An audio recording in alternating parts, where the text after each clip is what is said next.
What's up, everyone? Ramy or FFDev here, whatever you know me by. But I got a question for you.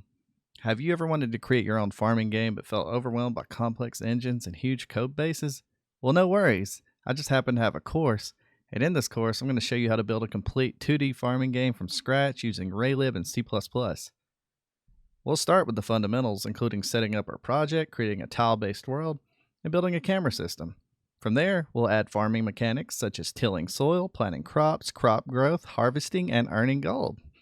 Along the way, you'll learn the practical game development techniques, including tile maps, game state management, user interfaces, input handling, and how to structure your code so you can easily expand and maintain. By the end of this course, you'll have a fully playable farming game, and more importantly, the knowledge and confidence to continue building your own games and adding new features.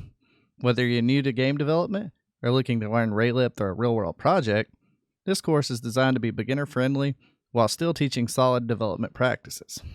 I hope to see you guys there. Also, I forgot to mention, there's a link down in the description below, and there's some free coupons for my course. So try your luck and you might just get the course for free. Hope to see you soon. Take care.